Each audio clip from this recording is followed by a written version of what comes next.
To North America, however, where US President Donald Trump has offered to waive Canada's $61 billion entry fee into his new Golden Dome missile system if Canada becomes the 51st state.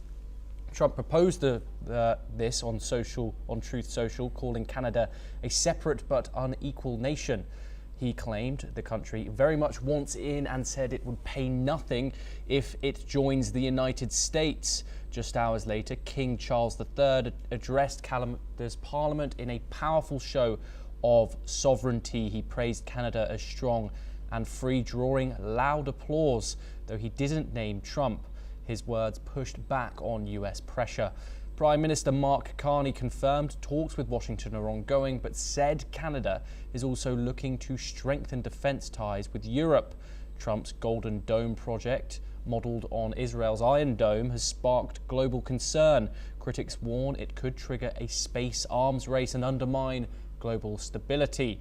The debate over Canada's role continues. We're now joined by Ross Feingold, political risk analyst, to discuss this in further detail. Ross, thank you very much for joining us on the programme.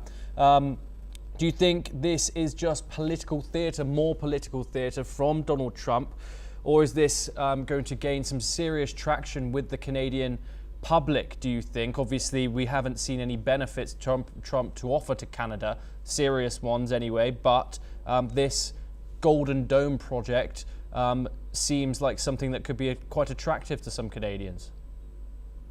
That's fair to say. The United States under President Trump is committed to putting in the financial resources to develop the Golden Dome, and then it's going to be up to the Canadian government and the members of the Canadian Parliament to fund their participation if they truly want to participate. I mean, most experts believe that in order for this program to be a success, it does require coordination and participation of Canada and Canada's military and the resources of the Canadian government. So hopefully Canada will participate, and the United States and Canada working together could make this a success.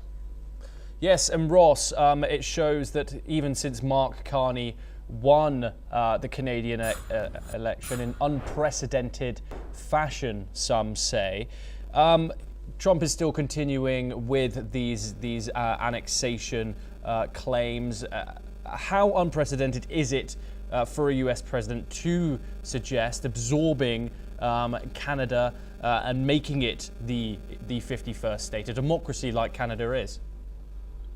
Certainly it's unprecedented, and frankly it's offensive to Canadians, it's offensive to the government, and it's offensive to the public at large. And it's one of the reasons why Carney did so well in the election, is he proved, as compared to his opponent from the Conservative Party, that he was a better person or a better politician or a better prime minister to stand up to President Trump. So certainly it's not productive for US-Canadian relations for President Trump to continue to say this. But who could stop President Trump? He's got his Truth Social account. He speaks to the media almost every day when he's on his way to flying off or flying back to Washington, D.C.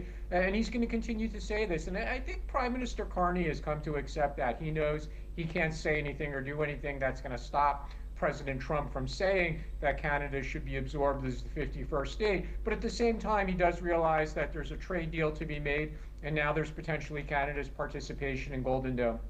Ross, we've had criticism of this Golden Dome project, obviously China being the main participator in this. They've warned of possible space warfare if this occurs. But how do you think this plan affects NATO and North American security coordination in general? How would this plan affect global stability? Keeping in mind it's really early days in the development of the Golden Dome. We think it could be successful, but we don't know that for sure. We don't know how long it will take or ultimately how much money it will cost.